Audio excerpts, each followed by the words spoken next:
Cybermaterial presents Cyber Hygiene Live, a dynamic and interactive event that brings together top cybersecurity experts to provide you with actionable insights and strategies to safeguard your digital life. Today's theme is Safeguarding Seniors Online. Our event is packed with engaging and informative segments. We'll kick off with an insightful cyber review with Brenda Johnson about her book, Being Less Hackable, for seniors and non-techies. Following that, an exciting keynote presentation full of practical solutions for common cyber threats.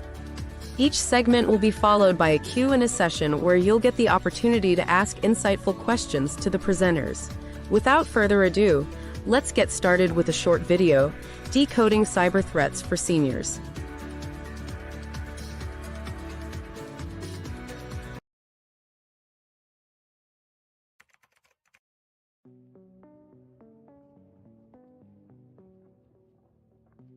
Senior citizens are using technology more than ever before.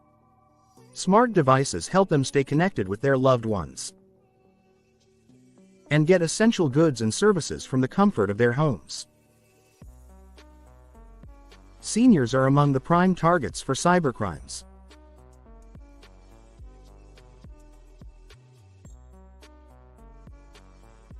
Because of their vulnerability and their savings, older people are swindled out of more than $3 billion each year. In 2017, a 79-year-old woman named Judy was caught in an elaborate scam that cost her close to $200,000. She was the victim of a tech support scam. Tech support scams occur when scammers want you to believe you have a serious problem with your computer and want you to pay for tech support services you don't need or to fix a problem that doesn't exist. In 2021, total reported losses to romance scams hit a high of $547 million. Romance scam is when a criminal adopts a fake online identity to gain a victim's affection and trust.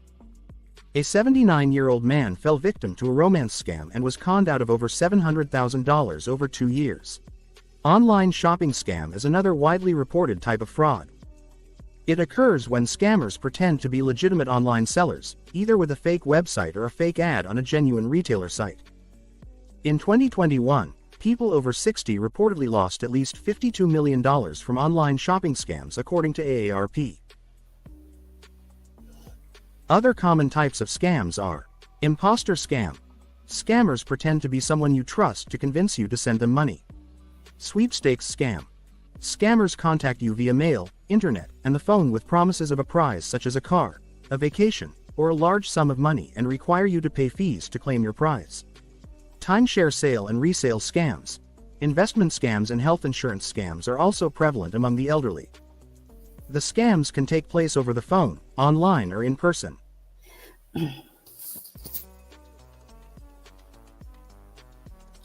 Seniors should avoid giving out personal or financial information to strangers. They should ask questions and seek help when in doubt.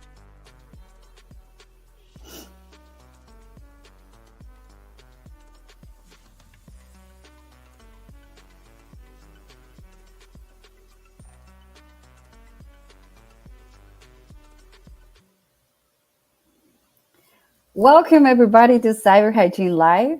I'm Sophia, your host for today's event on Safeguarding Seniors Online. It's a pleasure to have every one of you joining us for this event. Today we've gathered experts and valuable insights to guide us through the complexities of online safety for seniors. So get ready to an informative and engaging session as we explore essential tips, tools, and strategies to navigate the digital landscape responsibly. So let's get started. So for our next segment, we're talking with Brenda Johnson. She's the author of the book, Being Less Hackable for Seniors and Non-Techies. So after this insightful cyber review, you will have the opportunity to ask questions to her directly. Visit slido.com and enter cybermaterial to ask her questions. So let's watch a quick video about her book. Welcome to Cyber Review. Today we are introducing Brenda Johnson, cloud and cybersecurity expert. She is the author of the book, Being Less Hackable, for Seniors and Non-Techies. This short and simple book details rules of thumb for staying safe from the most common computer, email, and mobile phone attacks, as well as how to recognize typical phone scams.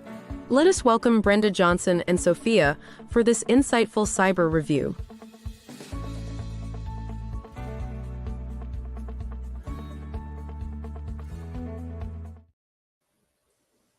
Hi, Brenda. Welcome to Cyber Review. How are you? I'm doing great. Thank you so much for having me, and I'm really excited to be here. It's a pleasure to have you here. So, talk us about your book. What can you tell us about your journey in cybersecurity and what inspired to write this wonderful book? Okay, well, I was an advanced services seller for Cisco Systems. I had to cover all of the different technologies, and I was covering them for public sector. I started to see that security was top of mind above anything else for my customers, and they were terrified of ransomware attacks, terrified of finding themselves on CNN. So I really started digging into security, and that's when I made the move from Cisco Systems to Carbon Black. And at the same time, my husband, who's older than I am, not by a whole lot, but he's older than I am, he was constantly getting hacked. And he'd bring his computer to me and it would be whirring and buzzing and saying, "You have to call tech support and pay this amount of money." And I would just fix it and hand it back to him because usually it happened when I was really busy. But then I started saying, hey, this is happening way too much. Let me dig into this. I started looking at his browser and looking at his behaviors. And I found some common behaviors that he was doing because I never get hacked, right? And I started talking to some of my friends that are older and asking them questions about what was happening with them. And I found that some of them had actually paid the tech support scam. And I just started taking data and asking questions of people, researching online. I put together the book, I taped it to his seat, and he hasn't been hacked since.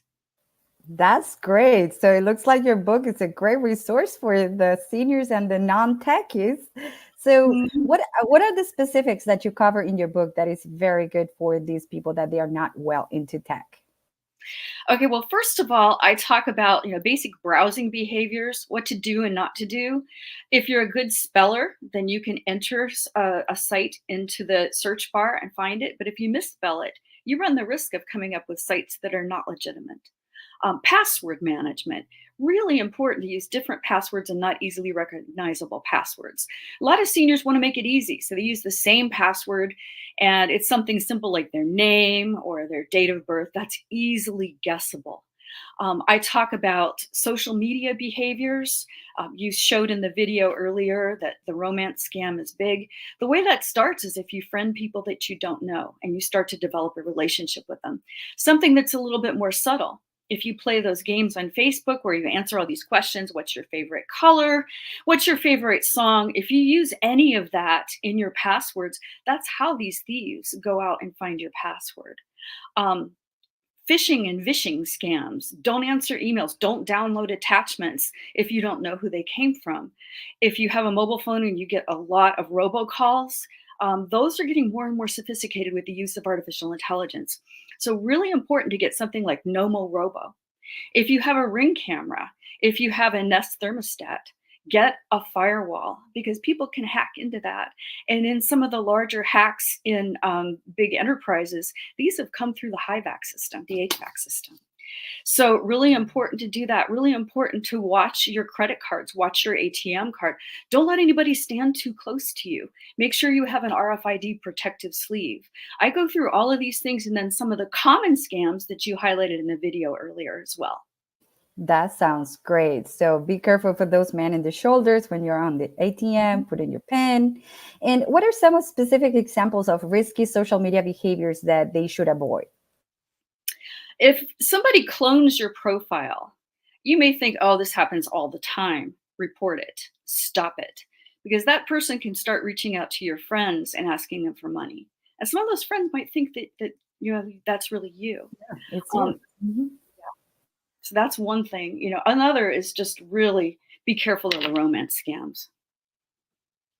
Yeah, those are very common, especially for people that they claim that they are overseas, maybe a soldier or someone in the military, and they get scammed because they need like money and they need help and support.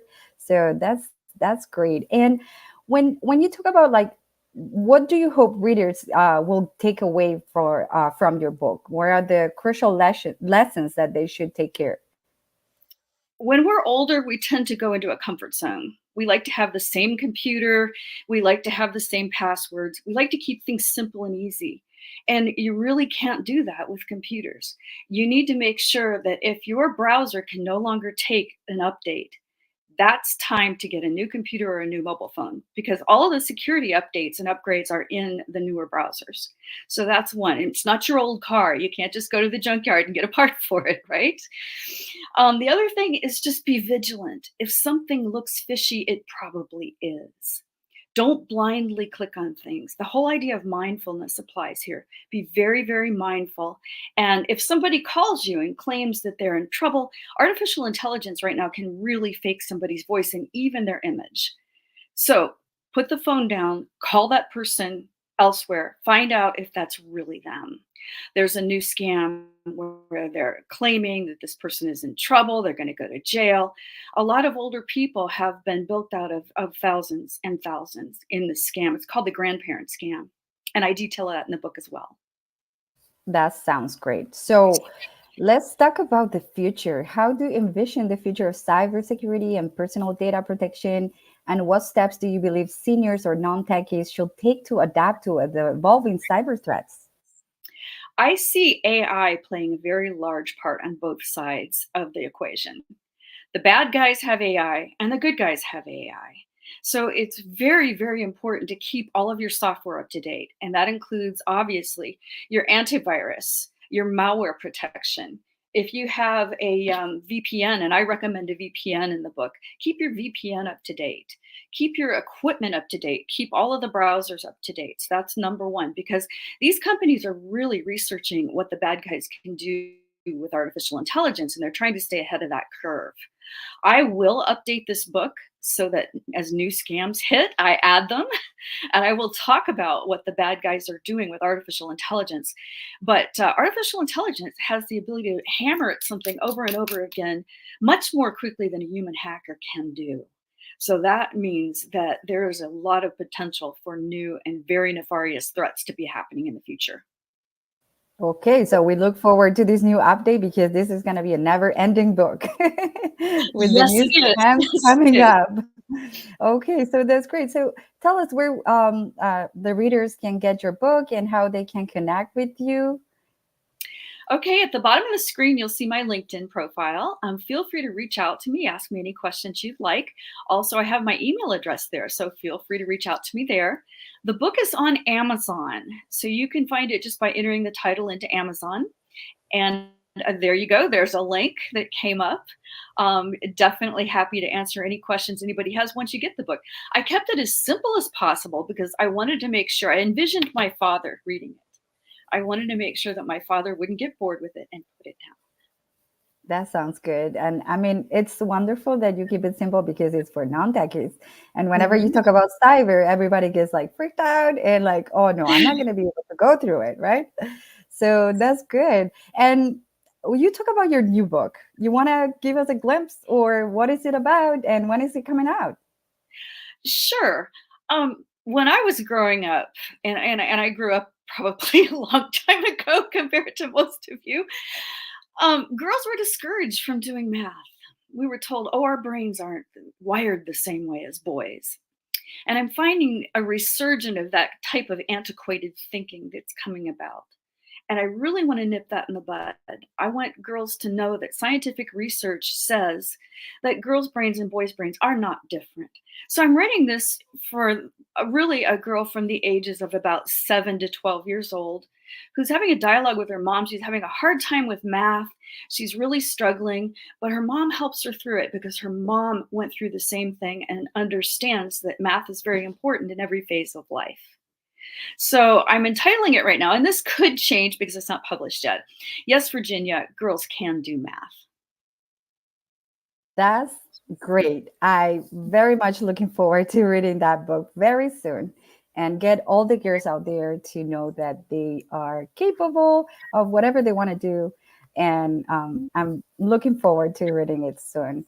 So now we're going to be taking questions from the audience. Let's see if there's some of the questions that pop out. Any question for Brenda? I'm going to check it out. Let's see. We have some. Okay. Okay, so here is one question. This one is a very good one. How do you see the role for of individuals in combating cyber threats? Really just staying vigilant, staying on top of everything, not just expecting the companies whose products you use to protect you. They're doing the best they can, but you have to do your part by being mindful and vigilant and staying up to date. Also, looking at what's happening in the world of cybersecurity and hacks, perhaps subscribing to a newsletter such as Cyber Material. That's great. That's And great. also, we do have another question from Arup here. He says, my question is that seniors are nowadays scammed by saying that I'm providing an iPhone or a MacBook at $100, but the catch is you need to pay up front and it's just shipping, like a shipping fee. So what do you tell these seniors what they can do about this type of scam? Number one, if it looks too good to be true, it is. So always question. Take a look at it, hover your cursor over the actual URL, see if it looks like a legitimate company. Try to only do business with legitimate companies. And if you see something like that come up, AARP has a place where you can report scams. And I have that link in my book as well. That is wonderful. We do have another question. I'm checking another here. In your experience, what are the most effective strategies for educated seniors about online safety? That's a good one because a lot of seniors, they think they know more than they know. So it's really important when they get hit to get them resources that are simple and easy to consume. It's important to encourage them to find somebody, maybe a relative or a friend or a neighbor that they can go to if they have need for help with their computers or their mobile phones. And it's also very, very important to get them to understand an analogy. You know, a computer has an expiration date. You have food in the pantry that has an expiration date. If you eat that food, you're going to get sick. If you keep that computer, you're going to get sick in a different way. That's great advice. I love it. And we do have another one, and this one is a little bit more specific. Maybe you can help us. Are there any current or upcoming policies or legislation that aim to better protect seniors online? That any Not resource that they can get? not that I'm aware of, but I do know that the FTC, and I've got a link in my book to the FTC that's working on combating this. Mhm. Um, I also know the AARP is very, very active in helping their members combat fraud and issues. But that's a good question. And I will definitely look a little bit more into that because there should be legislation Yes, regarding yes. I this. know at the FTC you can report fraud and things like that, but people are maybe a little bit skeptical because they may not want to Mhm. interact with law enforcement, you know? So, Right. so maybe we can get the government to work on something less maybe strict in the sense of working with law enforcement, but maybe with an agency that can guide them through this hard time because it's very hard when they get scammed, right? When they find out. Absolutely. Absolutely. People have lost their entire life savings. Yes, that's terrible. Okay, we do have another one, and maybe we can wrap up about this one. Um, how can we balance usability and security in our digital systems to ensure efficiency and protection against cyber threats? Well, there's no way around the fact that being protected means you're going to have a loss of some efficiency. I mentioned the use of a password manager, and that can make having multiple really hard to remember passwords easier to handle. And there are things like LastPass, One Password. There's probably about 10 or 15 different password manager companies.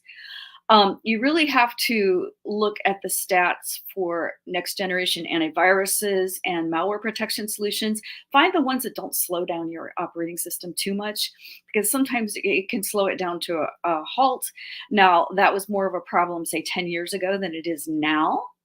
But really, you're going to have to sacrifice a little bit of usability in order to be safe. You know, I can't sugarcoat that. That's the equilibrium that every cyber professional is trying to find between like convenience and like security. Yeah. It's very complicated. Anyway, so thank you so much, Brenda, for this opportunity to get to know you, to get to know your book. We wish you all the best with this one and the upcoming one. Please let us know when it's ready. I would love to do another cyber review about it, especially with let's get a whole girls panel for this next event. So we That'd can be talk wonderful. about I look forward yes, to that. Thank you. yes, that's awesome. So thank you, Brenda. Have a great rest of the day. And everybody wants to reach out to Brenda. You have her email address, you have her LinkedIn, and we wish you all the best. Thank you so much. And Okay. yes, if you have any other questions, feel free to reach out to me directly.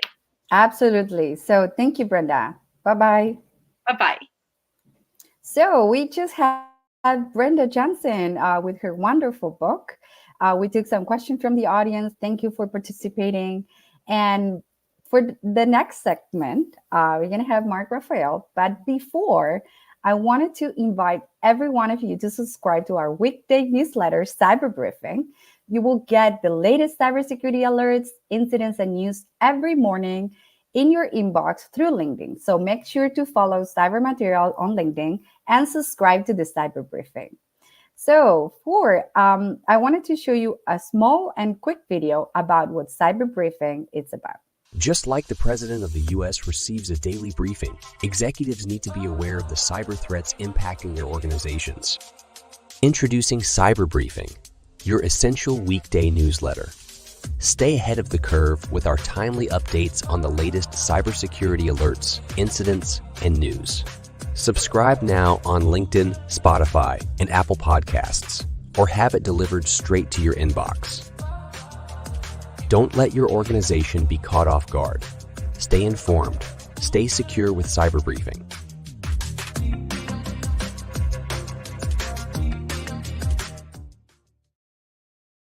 So make sure to subscribe. And for our next segment, we're going to have a very interesting one. We will have Mark Raphael. He's the CEO of 911 Cyber. And he will share with us some tips on how seniors can protect themselves and what private companies are doing to protect them, since we know that most companies, they work with small businesses or big corporations. But what are other companies helping to protect these individuals? But before, let's watch a video about what 911 Cyber is. What do you do when you get hacked? With law enforcement stretched thin, pursuing bigger targets. Your service provider's customer support bouncing you around like a ping pong ball. And your IT friend avoiding your calls. You might feel stranded. Don't panic. Your ultimate cybersecurity lifeline has just landed. Introducing 911 Cyber. A league of top-notch cybersecurity first responders. Backed by cutting-edge AI. Primed to lead you step-by-step through the labyrinth of cyber threats. Engage in real-time conversations with our cyberbot for instant solutions. Get proactive and take charge now of your digital safety. Visit 911cyber.app.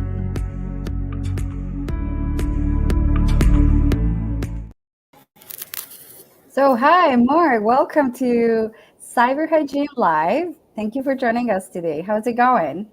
Hi, Sophia. Hi, everyone.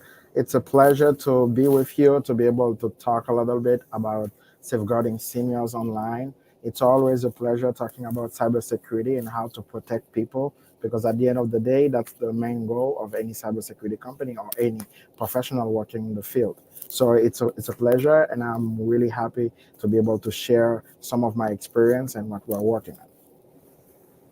That sounds great. So, Mark, tell us about your experience working with seniors and what you want to talk us about. If you can walk us through your keynote today, and then we can get it started with the presentation. Perfect. So basically, we all know that cybersecurity is not going anywhere, because right now the world is being digitized. Everything we have been doing, we can do it better, or at least differently, with new technologies. And all these technologies getting embedded in our life, we have to live with them. We have to learn how to actually utilize them. And for better or worse, cybersecurity is implanted with these new technologies, as the bad guys, scammers, nation state actors, and everybody, any place around the world having access to a computer can actually use it to do harm to people in remote places. So because of that, and we actually have to focus on every segment of the population and understand exactly how these new technologies and mostly how cyber insecurity is impacting them. And seniors are among the prime targets. So they are among the people who have been recently seeing being victim a lot, like from scammers or cyber criminals and attackers of all sorts. So we definitely find that it is a very interesting part of the population with their vulnerabilities and some of the ways of doing things, because sometimes they come from different generations, so they got like different perspective regarding technologies and how to actually to behave either online or in the digital world. So this is why we find that very, very attractive as a place to work. And my experience has been, first of all, I got like family members older, so you can actually experience that firsthand when your grandmother needs to access the telehealth platform. So they have to remember the passwords, they have to actually get access to their banking systems and a lot of different entities where they actually service them through digital platforms. And it sometimes can be a headache. So it's like everybody else. We also heard about what's happening in the news, like the amount of scams, of all the different difficulties they are having. So that actually piqued our interest, and that's why we decided, we have to do something about it. And the something we are doing about this issue is basically what Brenda is doing as well by writing this book, very instructive and insightful book, where she actually laid out not only the problem but some specific tips and solutions. Because at the end of the day, the main entity involved in a cyber attack is actually people. So somebody is doing it, and somebody will be victim. Either they are taking data, money, or damaging the system. At the end of the day, somebody will be a victim. So that's why we understand that we're gonna have to work with people, try to understand how the bad guys work, how the victims are reacting, and try to find solutions. So basically, it's a huge theme, and we are very passionate about it. But definitely, I'm ready right now to answer any question you may have. Okay, that sounds great. So you do have a presentation. You want to talk to us like about in your experience where were the most threats seniors were victims of? Like you want to walk us through some of examples that you deal with some customers or some seniors. Yeah, absolutely. Definitely. And we actually, throughout the conversation you're having with Brenda, I noticed that actually we wound up almost all the main and biggest threats. So they are very well known, I would say. So from identity theft to phishing, that everybody knows and can impact everybody. But more specifically for seniors, we have seen romance scams and then the government impersonation scams, because they know that this previous generation, they got like more respectful of authorities. So the criminals, they call and they impersonate a government agency, either it's the IRS or some government agency, and then they think that, or they try to use social engineering to get either money or data from these people.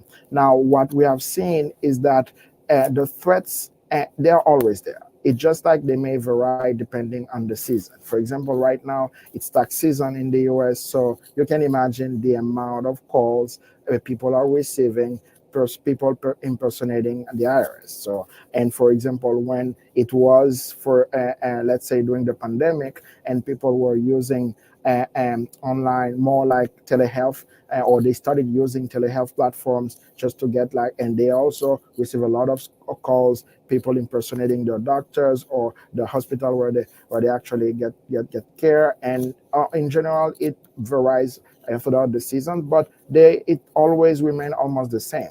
So you will find some, depending on the platform they are using, depending on the time or the location where they are. So it may vary, but in general, you will find the same imposter scams, extortion in online shopping. For example, at the end of the year, when we are getting close to the holidays, so basically people are calling saying what you bought, we didn't receive the payment, or it didn't get delivered, or whatever. Yeah, your parcel has to be delivered. Yes, Exactly. So but in general, it's almost the same. So of course they bring new, depending on the new technologies. So for right now, with artificial intelligence and the new capabilities they currently have to actually create similar voice or even images. So you are using a lot of deep fakes to actually get people into the net. But in general, it's just like, so it's the same things being repeated over and over, but with different format and different shapes. That sounds scary, but at the end of the day, we are here as cyber professionals to get help for them. So why do you think seniors are a target? And the answer is actually pretty straightforward. So they found a lot of what we'll call vulnerabilities on seniors. So basically, the fact that as we are getting older, we move a little bit slower. We actually tend to be less focused on some stuff that like are trending, or at least we are less familiar with things like for the newest technologies, the newest trends. So people take advantage of that, so that actually they can come and say, you know what, and there's this new thing, this new law, or this new rule from the IRS, and then you have to do this, and because you are not in touch with everything that's happening, so you tend to believe. So that's why and the number one target we know is that the number one reason why they target seniors is basically they know that they get money. So, actually, scammers, they are after mostly data and money, and money it's the our end goal most of the time. So they actually know that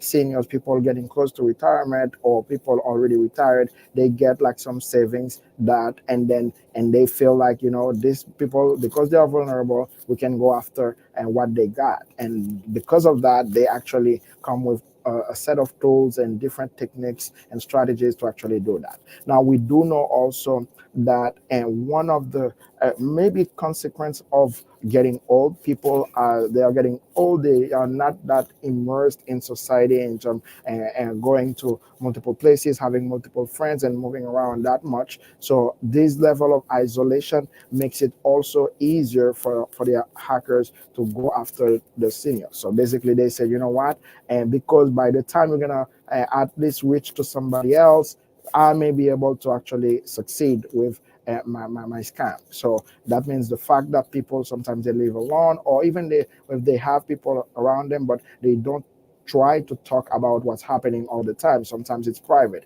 If it's finance, people try to keep the financial and data or financial information private. They don't want to actually tell everybody what's going on with them. Or health, it's maybe the same. So they try to prey on that and use it as leverage to actually hack the seniors. But overall, it's basically they are after money and data, and they use whatever they can get to actually go after them. So in the same line, like as a cybersecurity professional, how are 911 Cyber helping seniors to stay safe, to be protected?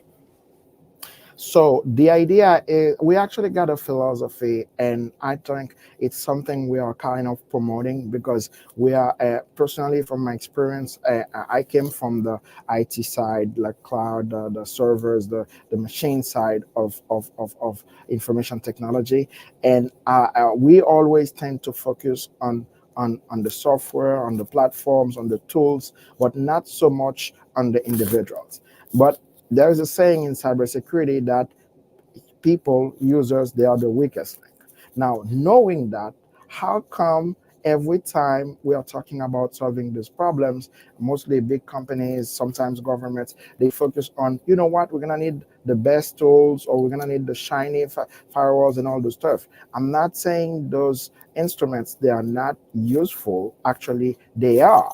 But the problem is we need to make people the center of our strategy.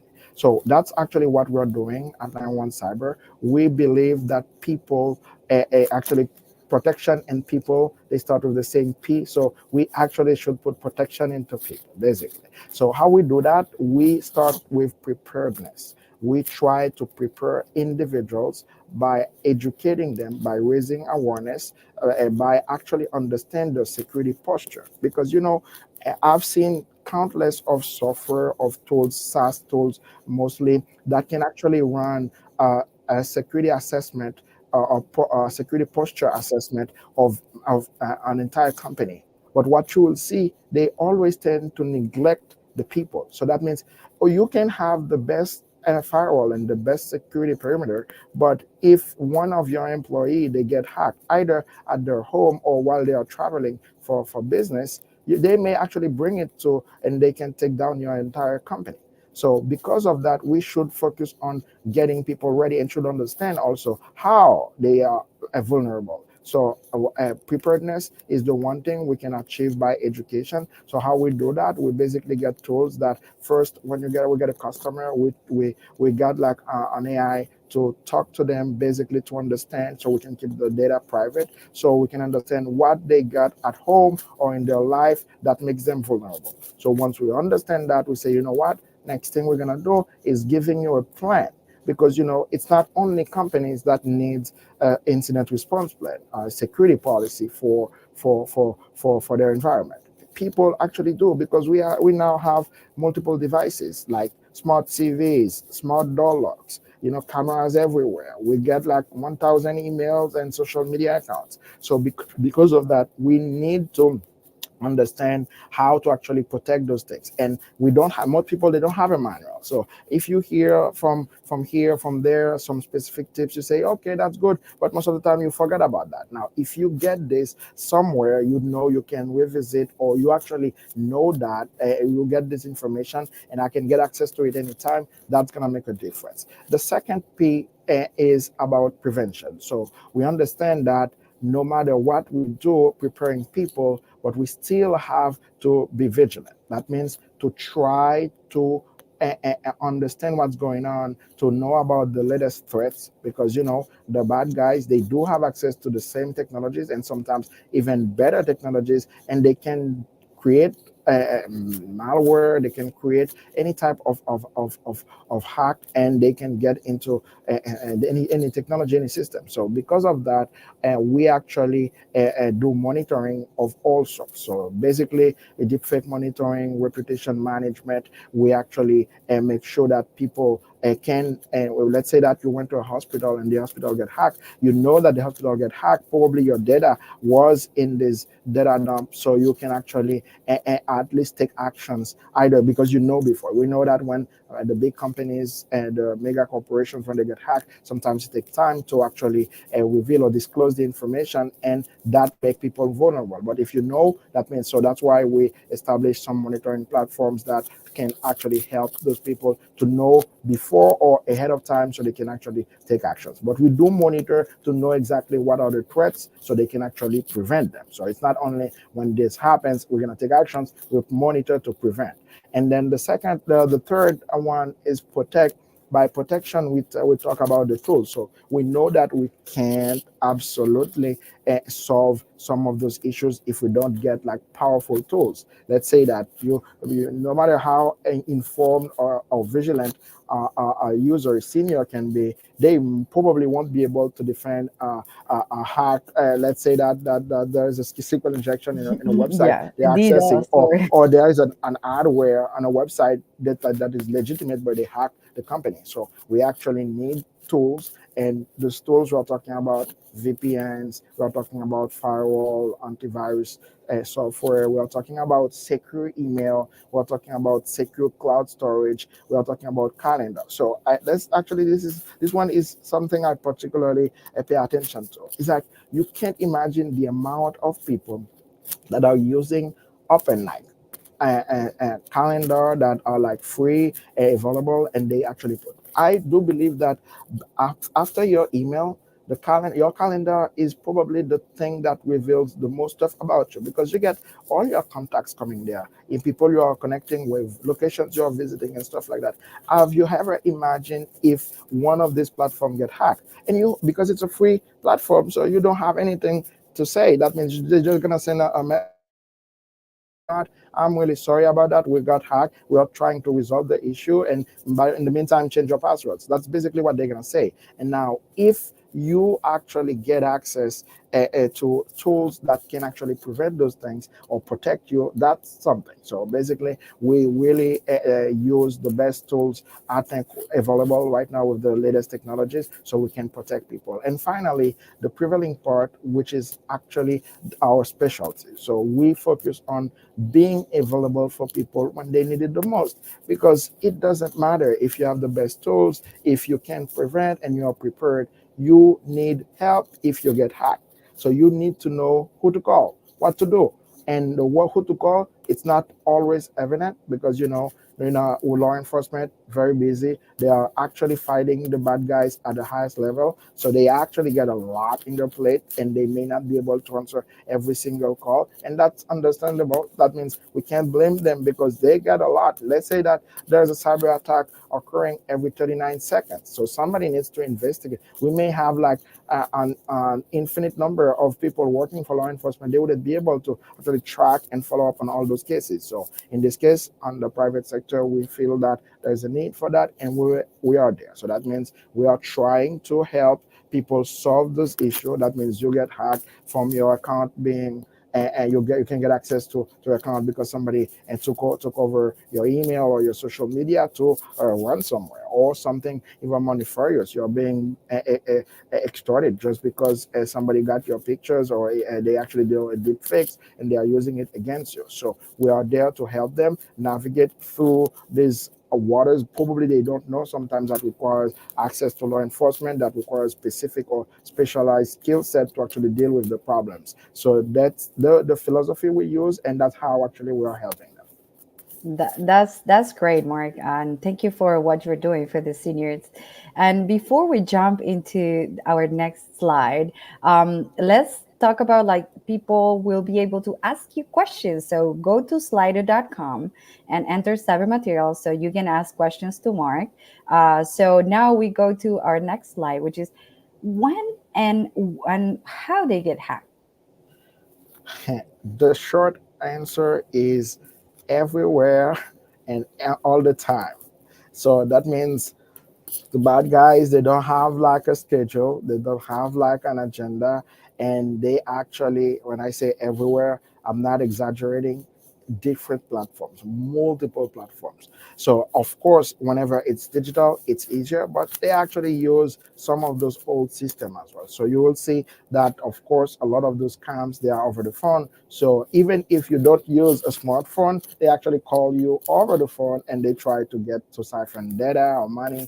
Actually, this morning I was listening to a podcast, and then somebody was explaining how there are scammers that actually convince people to send them cash via mail. So basically, they instruct them how to actually put the money in tin foil and put that inside of a book and send it via FedEx. So you imagine the level of skills that requires to actually convince those people or pressure them to actually do that. Everybody knows that, those companies, they usually don't actually transact money. That means you can't send money. But people, hackers, now when they can get access to tools like gift cards, that is the preferred choice to actually launder money, they actually get people to send them cash. So they can use every tool in the tool set, and sometimes you can't imagine the distance they will go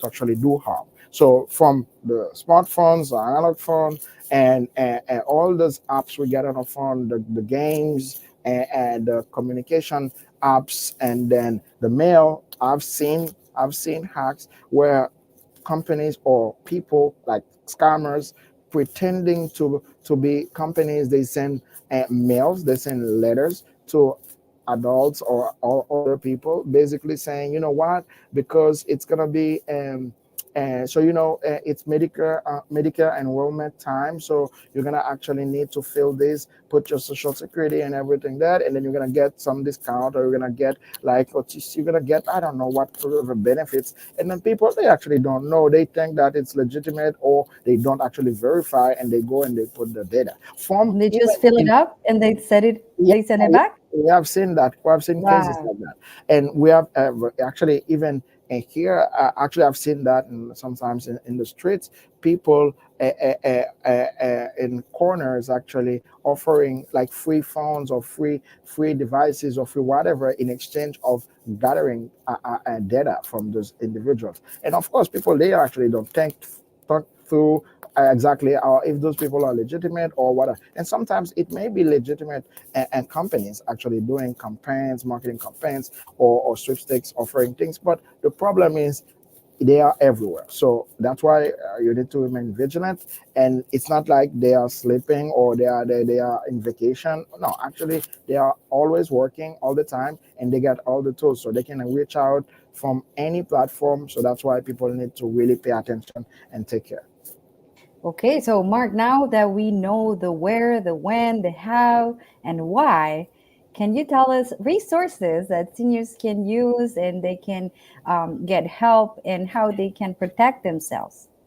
Absolutely. Let me tell you that there are plenty. When I say plenty, it's not like, of course, everywhere you go, you'll get a notice. But I've seen some efforts from different institutions, from a private sector, from the private sector, from the government, from and groups that actually got interest on people being secured. So I know that there are some tools. The problem is the people who need those tools the most, they don't know. Now, that's why we are having those types of platforms like 91 Cyber or what we're doing with Cyber Material. And this show is basically trying to educate and inform people about what is available out there. Now, first of all, I would say that anybody should read the book from Brenda. Definitely, it's a great resource, and as she said, it's written in a language anybody can understand. And reading those books give you access to stories that can be similar to how they're gonna, if they didn't reach out to you yet, how they're gonna reach out to you. So when you know, it's gonna be easier to actually prevent yourself from being hacked, right? And then you got also different books and out there. Sometimes it's not very difficult to find them. You can actually read multiple books from give me multiple perspective about the issue and some tips depending on experience or anecdotes that people have lived. And then second, you get like some interesting platforms or websites available either from the government or from institutions. I heard that Brenda mentioned the FTC. They do have like a line, or they have, so there are some tools online that people can actually use. You got like I think there is this platform. I've read this document actually from the Defense Information System Agency, which actually focuses on phishing and social engineering. And I think there are like many of those platforms. So feel free to reach out, or I think you'll get them on the Cyber Material website, where people can actually scroll down and find all these tools so they can protect themselves. And finally, I would say, and more importantly, now the last mile of this rally to protect people was people sometimes they don't have help either to know exactly when they need somebody to tell them, you know what, this is dangerous, so you shouldn't actually be doing that, or you actually should refrain from maintaining this conversation, from having this behavior. Or when they really get hacked, they are in trouble, they need somebody to help them getting out of it, because people are in panic mode and they don't know what to do, and they sometimes they tend to actually get into more trouble. So we are here at 91 Cyber to actually do help them, so either preventively or after they get hacked. But of course, we'll encourage everybody to actually join us and reach out and whenever they need, so they can actually be ready. And if something happens, they also know that we're going to be available for them. That's wonderful. And thank you, Mark. And here we have how to reach out to 911 Cyber or reach out to Mark through LinkedIn. So, thank you again. We're going to be getting some questions from the audience. We do have some of them. Go and visit slido.com and enter cyber material to get your question ready. We have questions here. Let's see. The first one. Okay, so with seniors being like particularly susceptible to phishing and scam attempts, how does prevention work to educate and shield them from such threats? Oh, prevention is a great part of the strategy to actually eliminate some of those threats. So, when we're talking about informing people, let's say, let's just take an example. So, if you know that somebody can call you and impersonate the IRS, and you know to never provide your social security number to somebody who's calling you, now that's actually you're stopping 50% or more of the potential hack, because when the person calls you and say, you know what, I'm calling from the IRS, you need to verify your information, you say, okay, thank you so much for calling, but you know what, I'm going to call the IRS because if there's an emergency, I know their number and I can reach out. So if you never know about this particular behavior you should have, that's going to be a bigger risk for you, because people will feel in panic mode and they will try to, should I comply or not? And then that's a problem. So prevention by education is absolutely necessary. Or other aspect I see in the prevention part is we mentioned about monitoring. So that means, and all of course, it's absolutely great to tell people what to do, what not to do. But we know that in some specific cases, we may not have seen this hack before, or this technique, this social engineering tactic before. So we will know that to actually give people some basic steps that they can follow, and they also have some places they can go. For example, there is a platform that means if you have been using your email for a long time and then you want to feel to actually verify if your email has been part of a hack, you can actually verify. So it's some type of prevention. Just by knowing that, you can go ahead and change your password and or change the email entirely, so you don't use the same emails and stuff. So prevention requires not only education, but also in this case, I think a lot of tools that can be used to monitor and try to help people ahead of time.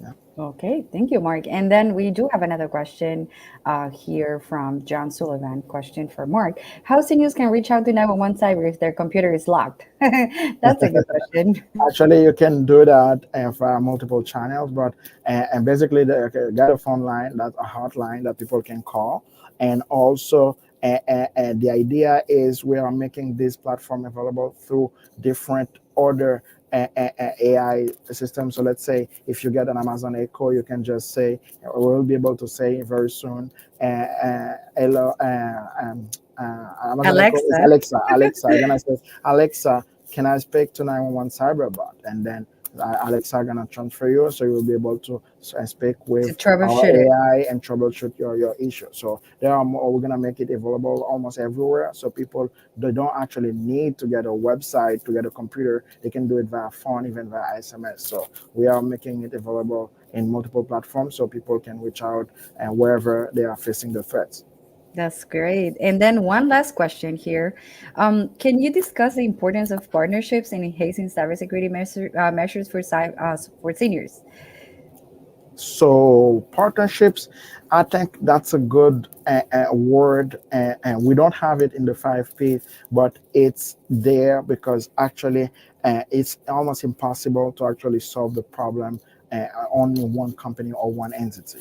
We see there is partnership between law enforcement and cyber companies, because sometimes we can't go on the attack, we can't go and dismantle and those bad guys, even if we locate where they're operating, their modus operandi and all those stuff. So we can actually partner with law enforcement to forward this information to them, and they may be able to take actions. And sometimes they even share information to help prevent some of those things. And there are also partnerships between entities in the private sector, like corporations, companies, and sometimes even non-profit organizations or other institutions, because by sharing information, we know about the bad guys, we know how they operate and where they are coming from, so you may be able to block some of them. So let's say that, and we actually know that there are threat intelligence platforms where you can learn about different IPs. You can restrict restrict from accessing your network. You can block geographically and some places in the world where they are like hotbeds of bad guys, of criminals. So partnerships is key, and it actually is right now we are seeing a lot of partnerships in the industry, because we understand that we can't fight alone. We have to come together. And actually, I used to say that the bad guys, they really work well together. Right now, we know there is ransomware as a service. So somebody says, you know what, I'm smart enough, I can create a script, I can create an encryption program that's gonna actually encrypt people's computer. So you know what, but I'm not very good at selling it. So let me put it in the marketplace, and somebody else gonna sell it, and they're gonna try to infect other computers, and we share the money. So the bad guys, they are working together. They are having partnerships. Now on the other side, I'm saying the good guys, it's basically people working, cyber professionals, cyber practitioners, governments, and all those institutions trying to protect people, their customers, their employees.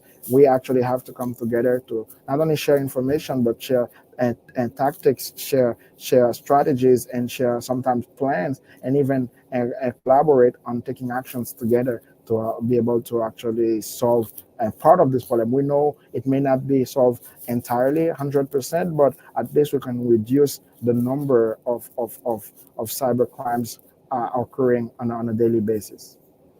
Okay, so thank you so much, Mark, for your time, for these wonderful tips, insights, and things that you are doing to help protect seniors and any other individual, of course, too. And that will be all for this show today. And let's see if we have another question. Otherwise, we can just wrap it up. And anything else, Mark, you would like to share with the audience? Now, basically, we're recommending everybody to be informed, be vigilant, and if something happens, try to get help. Because one of the main thing is because cyber incidents are being underreported. So that means people are not saying anything. They just keep the bad things happening to them quiet. And if we don't know, it's difficult to actually help or solve the problem. So feel free to reach out. That's great advice, to report it, always to report it, so we can keep track of them and we can see patterns and we can help. Yeah, absolutely. Okay, so thank you, Mark. Have a wonderful rest of your day, and we very much looking forward to having you on the show again. So thank you so much for having me. Bye-bye. So everybody, thank you so much for joining us for another Cyber Hygiene Live. Thank you, Brenda. Thank you, Mark. Don't forget to subscribe to Cyber Briefing for a chance to win a Bitdefender 1-year license for the antivirus software. And visit cybermaterial.com and enter your email address. We hope you had a wonderful, and we look forward to seeing you our next event about small businesses. Be safe out there and don't hesitate to ask for help. Bye-bye.